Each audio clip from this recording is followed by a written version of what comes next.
ঈদের পর ফের অস্থির চট্টগ্রামের বাজার। সবজি থেকে শুরু করে মাছ ও মাংসের দর ঊর্ধ্বমুখী। ক্রেতাদের অভিযোগ, সবজির পর্যাপ্ত চাহিদা থাকার পরও দর চড়া।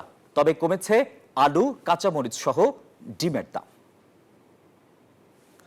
রোজার সময় সবজির দাম কিছুটা কম থাকলেও ঈদ যেতে না যেতেই বেড়েছে সব ধরনের সবজির দাম। পটল বিক্রি হচ্ছে ৮০ টাকা কেজিতে, কাঁকরোল বিক্রি হচ্ছে ১৬০ টাকা কেজি, বরবটির কেজিও ৭০ থেকে ৮০ টাকা, ফুলকপি ও বেগুন বিক্রি হচ্ছে ৭০ থেকে ৮০ টাকায়, ঢেঁড়স বিক্রি হচ্ছে একই দামে। তবে দাম বাড়েনি টমেটো ও আলুর। হয়তো মধ্যে রমজান মাসে একটু কম ছিল, এখন একটু বাড়তেছে। দামটা অতিরিক্ত, সীমাহীন বাইরে, নাগালের বাইরে। আপনার চারিদিক দিয়ে বর্ডার বন্ধের কারণে এই অবস্থা। বাজারে ৩০০ টাকার নিচে কোনো মাছ নেই। রুই মাছের কেজিও ৩৫০ টাকা, ইলিশ বিক্রি হচ্ছে ১৬০০ থেকে ২০০০ টাকা কেজিতে।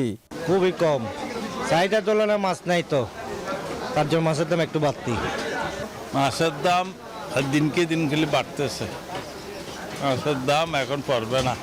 এইদিকে মাংসের দাম আকাশচুম্বী বেড়ে চলছে। গরু, মহিষ ও খাসির মাংসের দাম ৯৫০ টাকা কেজিতে বিক্রি হচ্ছে গরু মাংস, ১২০০ টাকা কেজিতে খাসির মাংস বিক্রি হচ্ছে। ভাইয়া কি আমরা চাচ্ছি যে কাস্টমারকে সস্তা খাওয়ার জন্য, এখন আমরা কি করবো? আমরা তো গরু মাছ পাইতেছি না, খুব কম আসতেছে, সেই জন্য মাংসের দাম বেশি আর গরু মহিষ অনেক সংকট।